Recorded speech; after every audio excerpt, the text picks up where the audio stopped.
Hello everybody and welcome back to a brand new episode of the NASCAR Heat 5 Career Mode on the channel. Today we go road course racing here for both the Xfinity Series and Cup Series races at Watkins Glen. And for the Xfinity Series to start off today's episode, we actually have me in the car for this time. I decided, you know what, I'm going to do both races, a doubleheader here at Watkins Glen, and hop in that number 54 Xfinity car for Joe Gibbs Racing. And to my surprise, I actually qualified on the pole here for Michigan, so that certainly jumped up the confidence. Just trying to get a little bit more experience before we come here in the Cup Series race after this, of course, Xfinity Series race. So starting on the pole, definitely was excited to get underway here in Watkins Glen, and honestly, I felt like if we could just get away on this first and opening lap, we would be set for the rest of this race. So we get underway, heading down towards turns 1. There you see the 22 of Austin Cindric, another road course ringer up my inside as we came through out of turns 1, but we would be able to defend him as we went down into the S's section here in this opening sector of the course in Watkins Glen. So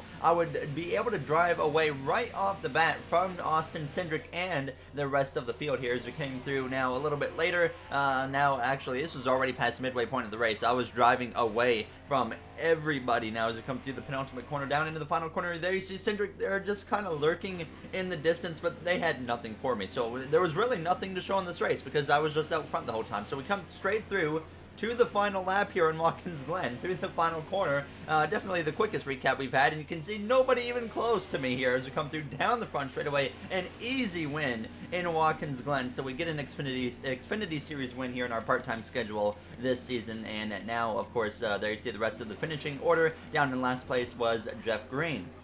So now, of course, it was time to head into the Cup Series now for Watkins Glen. So obviously, just coming fresh off of an Xfinity Series win, my confidence was very high.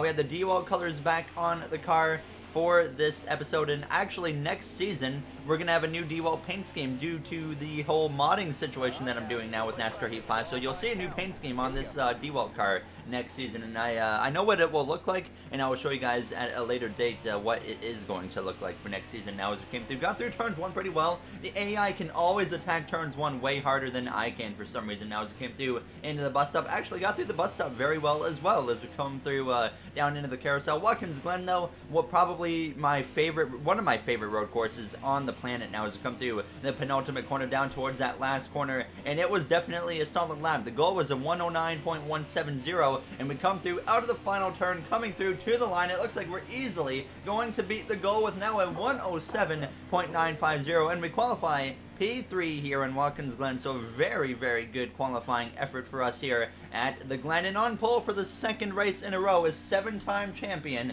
of Jimmie Johnson, who is in a desperate position to try and win his way now into the playoffs in his final season of his NASCAR Cup Series career.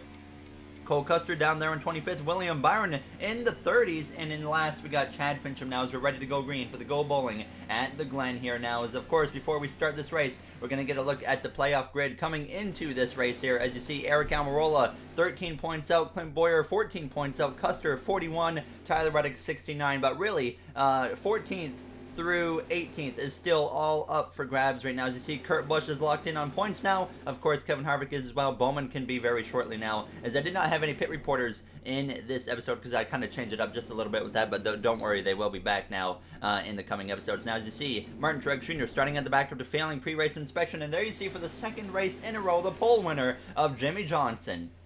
83 wins in the 7-time champion's career, and he's trying to make it 84 today, which would be a very clutch victory. In the final 3 races of the regular season, he's in a must-win situation. Now as the green flag is underway, of course, I want to get my second win of my career here, compared to Johnson getting his 84th. Now as we dive down into turns 1, Joey Logano up the inside of the 7-time champ as we come through. Ricky Stenhouse Jr. up in the mix. Last time we came to a road course, Ricky Stenhouse Jr. managed to pull off the victory at Sonoma Raceway. So a little bit odd now as he's running well, very well once again here as we come through on this opening lap. We actually are going to be right on the back of that 22, or actually about 3 car lengths or so between us now as we come through down this backstretch.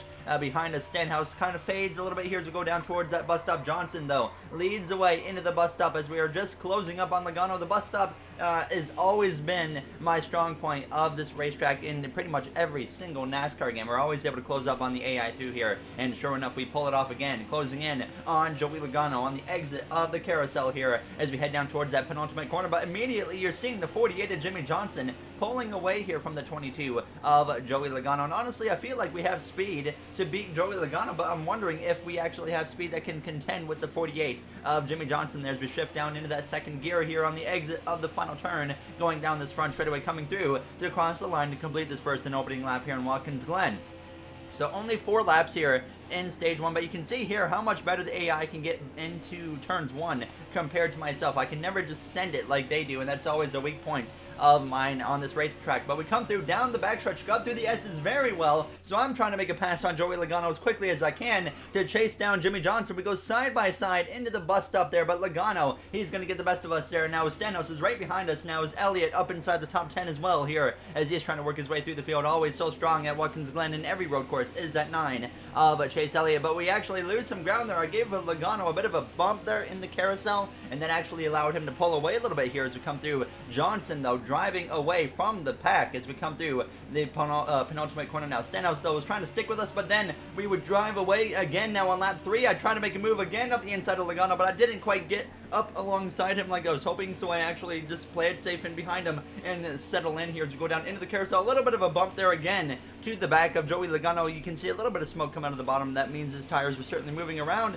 but we were not able to actually move him out of the way. So we came through now towards the final lap of stage 1. Jimmy Johnson in the clear command now as we're going to try and send it up the inside of Logano into turns 1 to make a move for second place, but I go too deep into the corner. We go straight through turns 1, and now Logano and Stenhouse are going to pass me. They're going to be side by side now, heading up into the S's. Them being side by side is actually going to be able to bring me back into the picture here on this final lap of stage 1. You can see how much slower they are side by side, battling for second. Johnson long gone, and now I'm going to get aggressive. We're going to make it 3 wide down the straightaway, and we pass Stenhouse. We're going to be side by side though with Logano still into the bus stop here as we are not going to give now, as we are going to get through it cleanly, but Logano is going to be ahead of us nearly. But no, we fight back up the right hand side into the carousel, and we get into here well enough. I sent it pretty deep into the carousel to clear Logano, and surprisingly I actually get a really good exit from the carousel, so we actually gap the 22 there. So now up into second place after a bit of a hectic final lap here of this first and opening stage. So down in the penultimate corner, being defensive, making sure I protect that bottom now, as Kyle Busch actually got brought up into the mix. A few other drivers got into the mix here on this final lap of the stage, but Jimmy Johnson, as I actually clipped the outside wall there on the exit of the corner, no damage done there, but Jimmy Johnson wins stage 1, and we're going to hang on for second here in the first and opening stage. What a second, or a second place finish it was for us there, as that was certainly a wild stage in Watkins Glen, and hopefully that will set the tone maybe for the rest of this race now, as no pit stops are necessary as we get ready to go green here for stage 2. Boys, we definitely got a car capable of potentially winning this race, but that 48 is really fast. I don't know how we're going to beat him, but yeah, I'll see what I can do. Alright, there you heard the radio transmission from myself to the team. Definitely confident in the speed that we have in this car, and fortunately for us, in our advantage, we're going to be starting on the right side of the track here with Jimmy Johnson now as we're getting ready to go green for stage 2, which is now underway now as we get ready to make this dive into turns 1. Logano and Stenhouse just behind us here as we go into the corner. Johnson, though, kind of outbreaks us into turns 1, and I decided to maybe do him a little bit of a favor there. I don't actually push the pressure on him too hard there. Knowing the situation he's in, I didn't want to risk, doing anything stupid with the 7-time champion of Jimmy Johnson. I'd feel really bad if I ended up crashing Jimmy Johnson while he's leading in a must-win situation in his final season of his career to get in the playoffs. Now as we come through down the straightaway, though, we have a run on the back of the 48, but I decided it wasn't going to be able to work here into the bus stop. I want to be up right even with the leader into that bus stop if I want to make that side-by-side battle work, and I definitely felt like I wasn't going to be right there even with him into that bus stop. So I just settled in behind him, and we come through the carousel here right on the back of the 48, trying to put that pressure on, of course, now as we always exit a little bit wide there on that carousel now as we head down towards this penultimate turn. So within about 2 car lengths of that 48 of Jimmy Johnson, we know that 48 has a lot of speed today, and I make a bit of a mistake into the corner, and that's going to allow the 48 to open up the gap a little bit now as we head down into that last corner. We actually get in there a little bit better than he did, so definitely we kind of have our strong points of the track and then we have our weak points, and same for the 48, and hopefully we can pounce on those opportunities here as we learn the way he's going to drive this track. We come through the bus stop though in lap 2, and this is clearly where our strong point is right now, that bus stop as well as the S's. I'd say really after turns 1, we come through the S's and the bus stop, and we're really strong. We can really close that gap, but once we get to the back part of this racetrack is where really the 48 can drive away. So we came through now with 2 laps to go, once again through the bus stop, closing up even more to the back of the 48 of Jimmy Johnson, as it was just myself and him, or himself and I, just driving away from the rest of the grid here in Watkins Glen. So it was looking like it was just going to come down between myself and Jimmy Johnson here for the win today in Watkins Glen. And honestly, I never thought I would be battling Jimmy Johnson for a win the way things were looking here at the start of the season. Now as we come through to cross the line, final lap is underway already here on the second stage. The third and final stage is significantly longer than these first 2 stages. So keep that in mind there as you see me completely blow through turns 1 on the final lap, just like we did in stage 1. So definitely going to have to be careful of that here in that final stage as I get a little bit sideways through the S's now as 48 opened up that gap due to my mistake. And obviously now at this point it's pretty evident that we're probably not going to be able to get the stage 2 victory here as we head down towards that bus stop. Going to certainly attack it pretty hard, but we don't need to full send through it because that 48 has enough of a gap to hold me off now, as we do close up quite a bit though through the carousel, within a car length or so as we go down through the carousel. But he's going to be able to get a better exit than us, and we're still closer than I actually anticipated now as we come through less than 5 car lengths or so. Now as we head down towards the penultimate turn, you can see behind us basically nothing in sight now as we head down towards this final turn. I got pretty aggressive here heading down into the final turn, trying to do something, but nothing there for the 48 of Jimmy Johnson. So he is going to come through and sweep the first 2 stages. I never thought I'd be saying that about Jimmy Johnson in this career mode yet, but we crossed the line here to get P2 in stage 2. So definitely setting us up pretty well now for the third and final stage. Hopefully we can have a chance to just duel it out, scrap it out with that 48 of Jimmy Johnson now here as we get ready to actually make some pit stops now. We will be, it's a very easy pit call here going into the third stage at Watkins Glen. It's simply 2 cans of fuel and 4 tires, and that is all we need to do. I didn't want to make any adjustments on the car because honestly I felt like the car was driving pretty good, so I just played it pretty easy going into the pit stop now as Austin Dillon actually gained 1 spot. He'll be up here in P10 for the restart.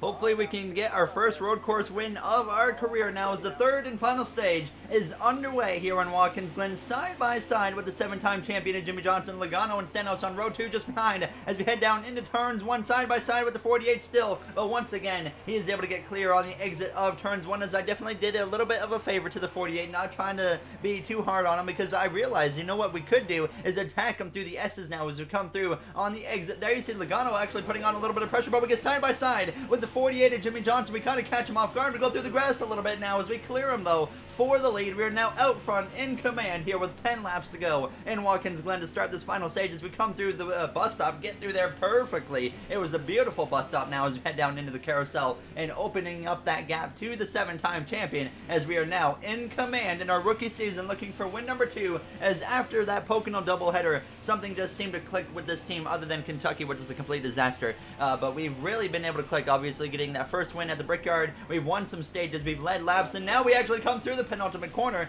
Johnson putting on the pressure as we head down into the last turn here with 10 laps to go.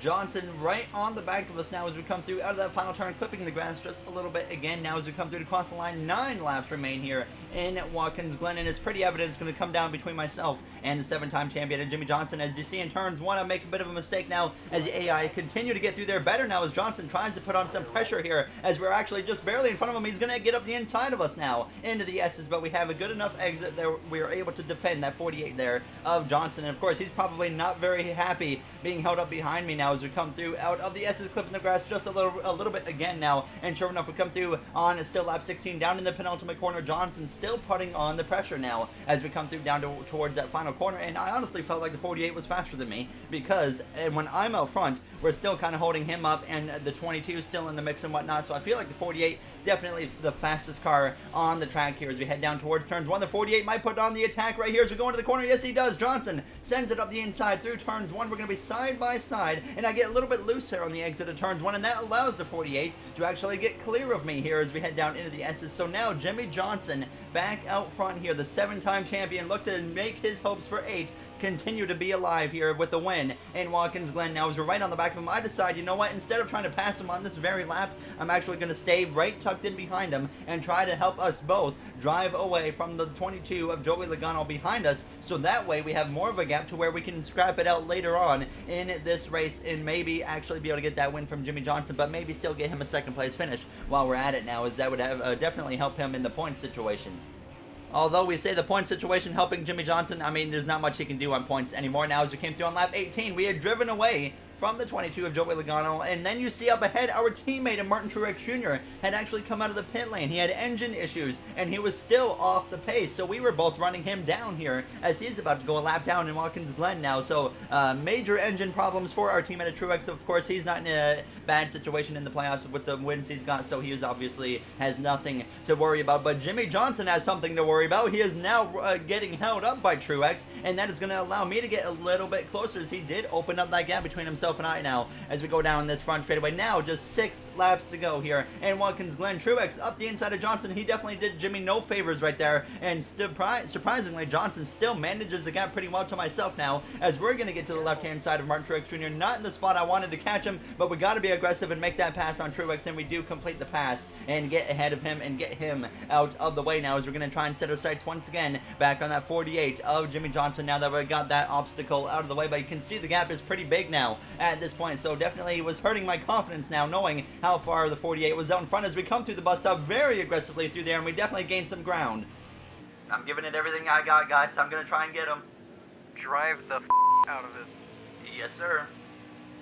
There you heard the radio transmission from my crew chief now, as I was giving it everything I had to run down that 48 of Jimmie Johnson. Now just 5 laps to go here as I sent it into turns 1 and I sent it in too deep, and there goes the gap we just gained on Jimmie Johnson because I completely destroyed the corner, and now Johnson is back out front in a commanding lead. So we head down once again into the bus stop, giving it everything I got. I knew I had to be extremely aggressive through here because that was going to be my only chance to really salvage a chance at fighting Jimmie Johnson for the win here in Watkins Glen. It was just himself and I at this point, out far in front of everybody else, so I knew it was going to come down between us two unless a caution comes out, but it didn't seem like that was going to happen at this point, as I did have actually relaxed cautions turned on for Watkins Glen after a suggestion from Sonoma now, as we shouldn't have cautions for a single car incident. Now, as once again through turns 1, I don't get through there very well with 4 laps to go, and Johnson is able to pull away a little bit more, but we come through the S's and get through here actually pretty good, and now that is going to allow me to close in once again on Jimmie Johnson now, as he's hanging on for dear life, knowing that I'm in his rear view mirror,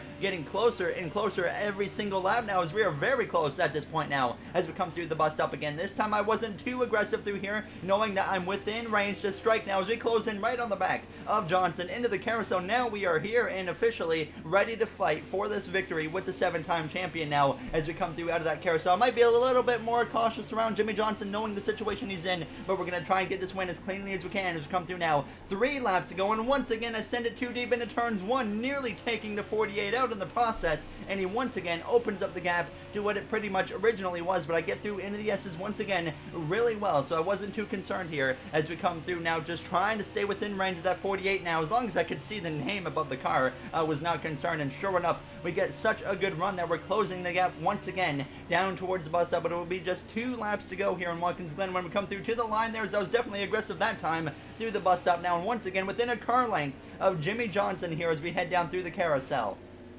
Johnson doing everything he can to hang on to the victory now, as I'm doing everything I can to try and cleanly beat him for this victory now, as we're running like 107 lap times at this point here as we head down into turns 1. Again, you can see Johnson able to build up that gap on that last part of the track and then the first turn, so we're just kind of playing catch up every time now as we come to a lap and a half to go at this point through the bus stop, once again closing in on the 48. No time for mistakes at this point. If we make a mistake, our race is over in the terms of beating Jimmie Johnson for the win. Johnson hasn't won since 2017 in the spring race at Dover. It's been forever since we've seen this guy win a race, and we come through out of the final turn now, coming to the final lap here in the Go Bowling here race at Watkins Glen now, trying to put that pressure on him now as we're very close this time going down into turns 1. This time I know what I have to do. I go down into turns 1, I don't drive too aggressive, knowing that there will be a gap opened up no matter what, but I know we can build it back up or close that gap back up here through the S's now as we get closer and closer now as we got through there. Very good. A little bit sideways, but at this point I was full throttle, just hanging on, hoping the car did not crash. And once again, we build up a huge run on Jimmie Johnson on the final lap here in Watkins Glen, side by side with the 7-time champion into the bus stop. This is the run we've been waiting for now, as we're going to be side by side into the bus stop with the 7-time champion. Contact is made. The 7-time goes sideways through the bus stop. He hangs onto it. A huge save from Jimmie Johnson in here as I give him the bump into the carousel as well, trying to move him, but it is not going to work now as we come through out of the carousel. Johnson nearly loses the win after myself crashing him, but he hangs on and leads the way down towards that final few corners. Into the penultimate corner we go, knowing that if he doesn't make a mistake at this point, it is over. But I get through here really well now as we head down towards that final turn, hoping that some way I would be able to do something here as we come through the final corner, closing up the gap even more to Jimmie Johnson, but it is not enough. Jimmie Johnson comes through to win his 84th career race, and we come through to cross the line and runner up here in second place. Jimmie Johnson finally returns to victory lane, and he will be in the playoffs now for his final season in the career mode, and we can confirm this will be his final season in the career mode to keep it like real life now, as Martin Truex Jr. finished in 40th place. But I went into the bus stop side by side with the 7-time champion, and of course we just made some contact. He got very sideways. I thought he was actually going to crash for a moment, but of course he was able to hang on to it and keep the car going. So congrats to him on that victory. I did not have anyone to interview me for the post-race, as Matt was actually not available, so I just kind of have my own little post-race thing. We're just going to talk about, yeah, I mean, like I said, I gave everything I had to Jimmy right there, and I was trying to do it as cleanly as I possibly could. I didn't want to just go in and clean out Jimmie Johnson for a win when he's in a must-win situation. I felt like that would have been just a very wrong thing to do to the 7-time champion. So, I mean, honestly, I felt like the contact right there was a little bit too much. I didn't mean to make that contact. It just kind of happened. But he held on for the race victory, and I'm very happy for Jimmie Johnson now, as he will be fighting it out in the playoffs with all of us here in his final season of the career mode now. As the last couple races, he's really turned it up. He's qualified on pole the last 2 races as well. So very impressive from Jimmie Johnson now. As I have tweaked some driver ratings as well. You should see the 9 cars start to run better here soon, I hope. And as well as just like I need to kind of tweak maybe even a 3-car of Austin Dillon a little bit. Just want to make it a little bit more realistic to what we're seeing in real life right now. Maybe in the future of the career mode, tweak the driver ratings almost as it's like an R&D thing, where you see some underfunded teams actually start to run better. I think that would be a neat little feature. But as always, if you guys enjoyed this episode, you do know what to do. And before we end, of course, we got the playoff grid here on the screen for the Cup Series. So Jimmie Johnson now in, which puts William Byron out. Byron, Bell, Boyer, 3 drivers out that are only less than 20 points below that cut line. Chase Elliott, he continues to build up that gap, but it's going to get very interesting here, as it still feels like about 14th through the close to what 18th, 19th still have a chance to really get swapped up. So it's going to get very interesting here in the final now 2 races of the regular season here in our rookie season. So it's going to get very interesting. Johnson has actually gained a lot of points, already up into P18 there in the points. So he's making a rally back. But I will see you guys in the next one, where we go to Dover, where Jimmie Johnson has always had a lot of success at. Maybe he's going to get on fire here at the end of his career. But I will see you guys in the next one. Thank you for watching, everybody, and have yourselves a great day.